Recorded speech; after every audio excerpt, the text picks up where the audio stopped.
Porque a igreja, o corpo de Cristo, ela é única no plano de Deus. Porque a igreja, o corpo de Cristo, ela é única no plano de Deus. Para responder essa pergunta, eu quero lembrar que devemos nos sentir honrados de fazer parte do corpo de Cristo. Por quê? Porque nós sabemos que Jeová, ele é santíssimo. A partir do momento que o pecado entra no mundo, existe uma quebra no relacionamento perfeito com o Pai. E absolutamente nada do que fizéssemos nos reconciliaria com esse Deus Santo. Mas é aí que entra o amor do Senhor. Porque Jesus, sendo o próprio Deus, ele abriu mão da sua glória, da sua majestade. A palavra fala que ele se esvaziou e se encarnou como homem para nos redimir dos pecados. Antes nós estávamos perdidos, condenados à morte eterna. Mas veja o quão maravilhoso é esse texto que vamos ler agora. Quero pedir aos irmãos para que abram as suas Bíblias em Filipenses, capítulo 2, e leremos dos versos 6 até o 11. Filipenses, capítulo 2, dos versos 6 ao 11.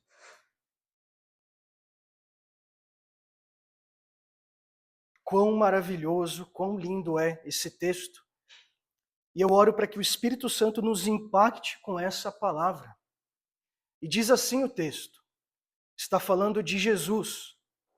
Pois ele, subsistindo em forma de Deus, não julgou como usurpação o ser igual a Deus. Antes, a si mesmo se esvaziou, assumindo a forma de servo, tornando-se em semelhança de homens. E reconhecido em figura humana, a si mesmo se humilhou, tornando-se obediente até a morte, e morte de cruz. Pelo o que também Deus o exaltou sobremaneira e lhe deu o nome que está acima de todo nome, para que ao nome de Jesus se dobre todo o joelho nos céus, na terra e debaixo da terra, e toda língua confesse que Jesus Cristo é Senhor, para a glória de Deus Pai. Éramos filhos da desobediência. Vivíamos afastados de Deus por causa do pecado. Estávamos mortos espiritualmente, escravizados pelo pecado e caminhando para uma eternidade longe do Pai. Mas Deus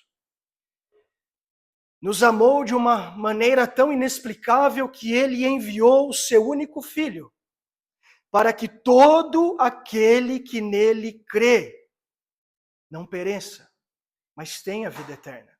Nós sabemos esse texto de cor, mas a profundidade desse texto, ela não pode perder o sentido nas nossas vidas. Por isso, o quão honroso é fazer parte do corpo de Cristo. Estávamos todos perdidos, condenados, amaldiçoados, mas Deus não deixou que a gente continuasse assim. Ele nos amou a tal ponto que Ele deu o seu único Filho, para que todo aquele que nele crê não morra, mas tenha a vida eterna.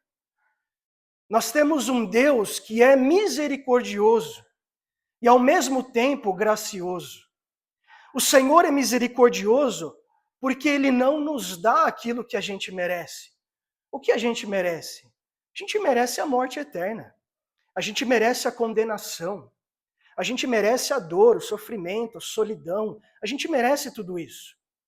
Mas Deus não nos dá isso. Um dos atributos do Senhor é a sua misericórdia. Mas ao mesmo tempo, ele é gracioso. Porque além de ele não nos dar o que a gente merece, ele nos dá algo que jamais mereceríamos.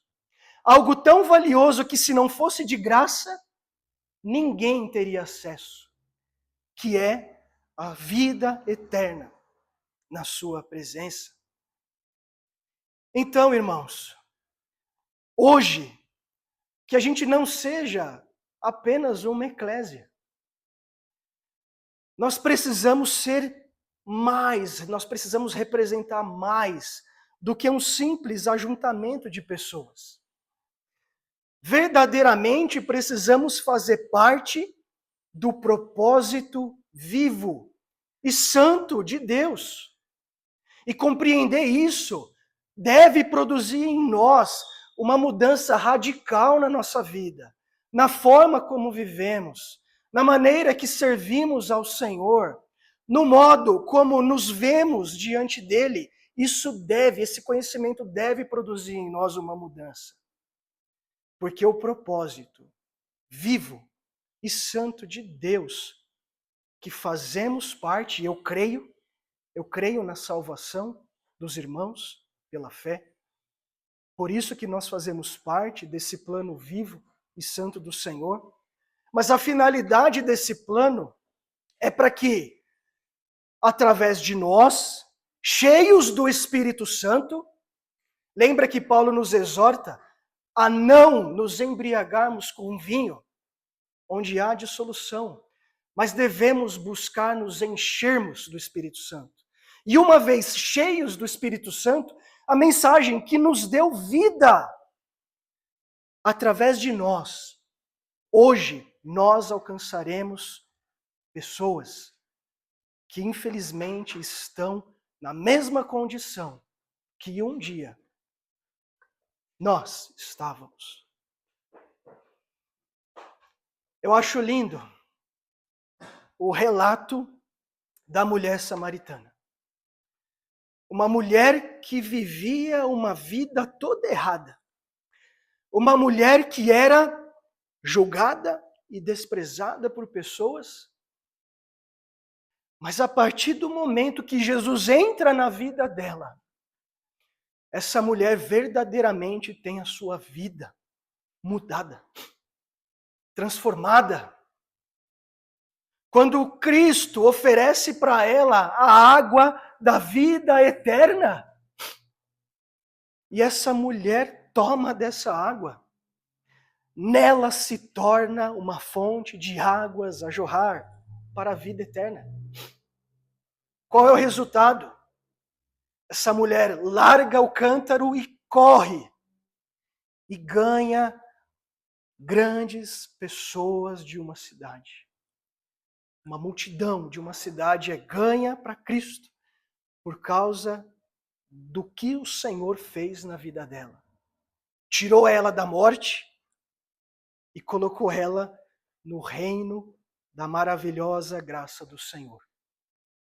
Meus irmãos, se isso não acontecer conosco, se isso não está acontecendo conosco, é muito triste. Nós precisamos buscar isso. Se encher do Espírito Santo, para que através de nós o Senhor haja aqui nesse mundo. Existem pessoas perdidas, pessoas que morrem todos os dias e estão destinadas a uma eternidade longe do Senhor. Percebo quão honroso é fazer parte do corpo de Cristo. Não foi o que nós fizemos. Aliás, a palavra fala que toda a nossa obra é comparada a trapos de imundícia. Os irmãos já ouviram isso.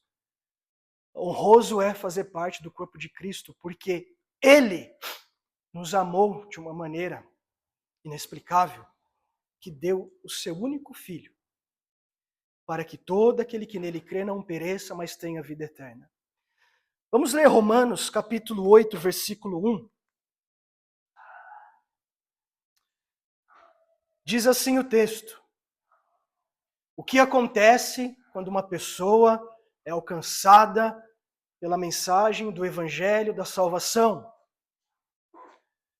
Romanos capítulo 8, versículo 1 diz assim o texto: agora, pois, agora, nenhuma condenação há para os que estão em Cristo Jesus. Nós precisamos anunciar essa mensagem. Nós precisamos levar a vida para as pessoas, a vida eterna.